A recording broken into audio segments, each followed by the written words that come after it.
Fala pessoal, tudo bem com vocês? Vamos atualizar tudo sobre o São Paulo. O Tietê já está em Belo Horizonte e vai aliviar a folha de pagamento. Vai chegar alguém para o lugar dele? E o Martim Benítez, quando será anunciado?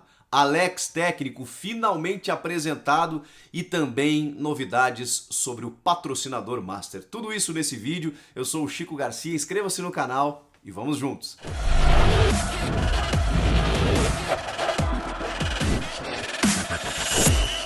Muitos assuntos para a gente tratar, eu já começo com uma saída, aquela que todo mundo já imaginava. O Tietê, indicado pelo Cuca, já está em Belo Horizonte fazendo exames médicos e será anunciado como novo jogador do Atlético Mineiro. Um alívio na folha de pagamento de 350 mil reais e por isso o São Paulo até facilitou o negócio. Sabe que o Tietê foi importante em alguns momentos, mas acumulou muitos altos e baixos no tricolor paulista. Será mais útil, será mais bem utilizado no Atlético Mineiro pelo técnico Cuca, que o indicou no Palmeiras quando o Tietê ainda era jogador do Audax, depois quando o Cuca, naquela breve passagem do São Paulo, indicou também o Tietê e faz o mesmo agora no Atlético Mineiro para atuar ali no setor de meio campo, protegendo mais a defesa. O Tietê não jogou muito bem nessa função sob o comando do Fernando Diniz, embora com muita regularidade, muita sequência de jogos, mas quando o Luan entra fazendo essa função, o time melhora significativamente. Mas é um jogador polivalente, versátil, que muitos treinadores gostam. Agora, a pergunta que se faz é se o São Paulo, com a saída do Tietê, vai buscar alguém para a função. Por tudo que se sabe nos bastidores do tricolor é que não, que o São Paulo já tem muitos jogadores para essa função. O Tietê vinha entrando no segundo tempo, vinha sendo aproveitado até pelo técnico Hernan Crespo, quando ele não tinha um ou outro jogador, mas de fato não era um titular absoluto.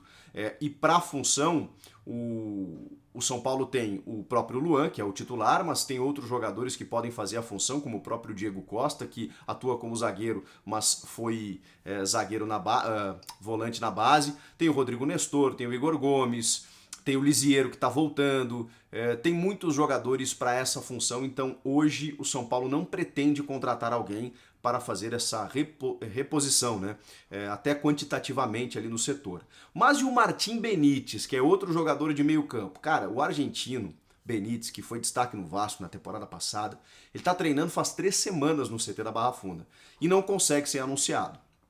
Segundo o GE, falta um documento da AFA, né, da Associação de Futebol Argentino, apenas para regularizar o atleta. Já está tudo certo entre o São Paulo, o Vasco, que precisou ser incluído no negócio, já que o Vasco tinha um contrato com ele de empréstimo até o meio do ano e o São Paulo conseguiu antecipar, né, essa liberação para ter o jogador a partir de agora. Fez um contrato de empréstimo com o Independiente até o fim dessa temporada. Então tudo isso foi esquematizado e está tudo certo, não tem chance do negócio ser desfeito. Benítez será ou já é jogador do São Paulo, mas resta, claro, uma questão burocrática de documentação que a gente entende para que o jogador possa ser regularizado. E aí a gente vai poder ver o Benítez até nos vídeos divulgados aí, né, pelas redes sociais do São Paulo. A gente não acompanha mais treinamentos, ele está treinando, mas o São Paulo está tendo cuidado até disso, né, nas imagens divulgadas aí constar os reforços que já foram apresentados, anunciados com assinatura de contrato e não constar o Benítez. Mas não tem chance, ele já está integrado e a partir do momento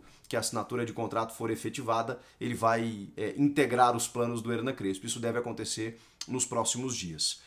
Tem outras informações chegando sobre o dia a dia do São Paulo, né? Havia expectativa por contratar um zagueiro, especialmente de pé esquerdo, né, que jogasse pelo lado, mas o Hernan Crespo tem gostado muito das atuações dos seus defensores, especialmente do Léo e do Bruno Alves, e com isso, mesmo após a chegada do Miranda, o São Paulo deu uma recuada nessa contratação de um zagueiro ali pelo lado esquerdo. Pode ser que dentro de uma oportunidade de mercado, né, aquela expressão que a gente já conhece, o São Paulo faça essa contratação. Por enquanto, nada decidido nesse aspecto. O Alex Cabeção, ex-Palmeiras, Cruzeiro, Coritiba, que agora virou treinador, foi devidamente apresentado como técnico do Sub-20 do São Paulo. O Alex é uma das grandes, sem nenhum trocadilho, é uma das grandes cabeças pensantes que nós temos aqui no nosso futebol. Um cara altamente acima da média, um cara querido por todos, é impressionante como ele circula em todos os ambientes, todo mundo gosta do Alex, ele sempre tratou todo mundo com respeito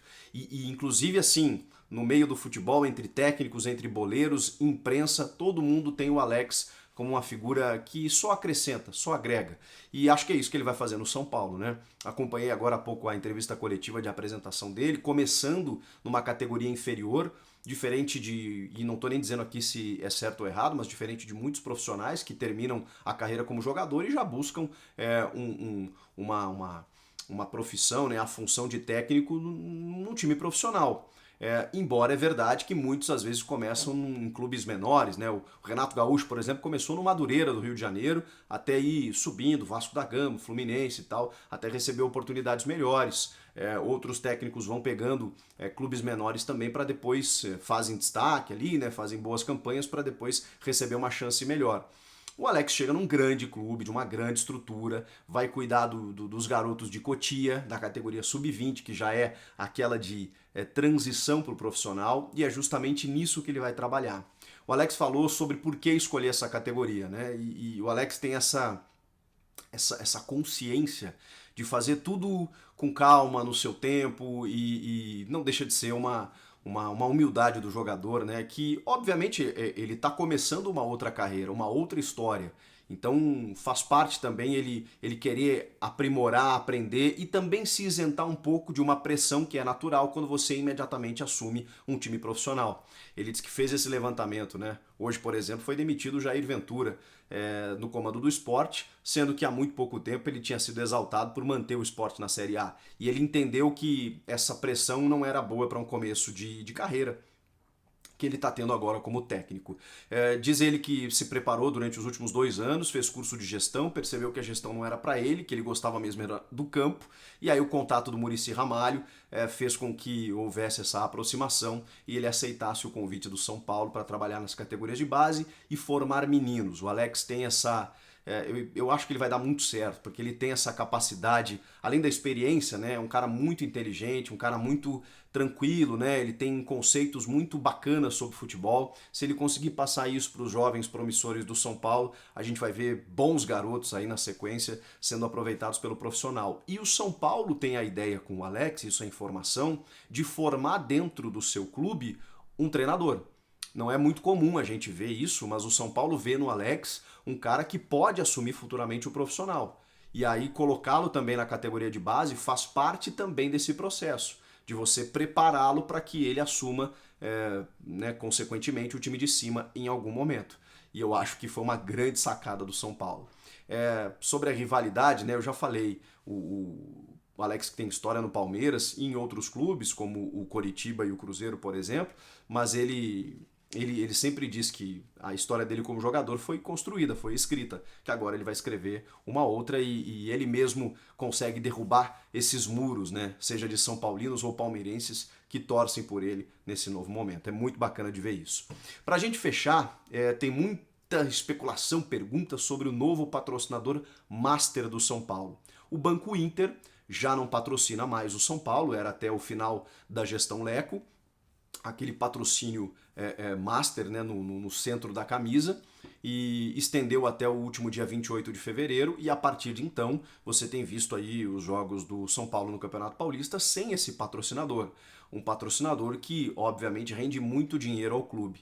E, obviamente, também o presidente Júlio Casares, junto do seu departamento de marketing, eles estão quebrando a cabeça para tentar angariar aí um patrocinador master. O São Paulo é um grande clube, é uma grande marca, é óbvio que tem interessados, mas o Eduardo Toni, que é o cara responsável por isso, concedeu uma entrevista ao portal UOL e disse que estava praticamente fechado com uma grande empresa, mas que a pandemia, não só a pandemia, né? A pandemia já dá mais de 1 ano aqui no Brasil, mas esse crescimento dos números nos últimos dias deu uma travada no negócio. A gente sabe, né? Fora a paralisação do futebol, que pode ser retomado a qualquer momento, mas a gente ainda não tem perspectiva. Então tudo isso dificulta. O São Paulo, o Júlio Casares disse que recebeu algumas propostas, mas de valores que eram incompatíveis. O São Paulo tem uma folha caríssima, tem jogadores que são muito valorizados, então também, obviamente, eu entendo que não dá para aceitar qualquer coisa. Mas, segundo o Eduardo Toni, a perspectiva é muito boa, tá para fechar, a coisa pode acontecer a qualquer momento. Ele não revelou a empresa, né, claramente, mas tende a fechar, deu uma embaçada aí com por conta da paralisação e da pandemia, então talvez até o final do mês a gente tenha novidades sobre esse novo patrocinador master, mas por enquanto o São Paulo está tendo dificuldades, como todos os clubes, por questões financeiras nesse momento, nesse ano, mais um ano pandêmico que a gente está vivendo. Coisas para serem ajustadas aí nos próximos dias. Comentem aqui embaixo o que vocês acharam de todas essas notícias, inscreva-se no canal, eu volto na próxima. Tchau!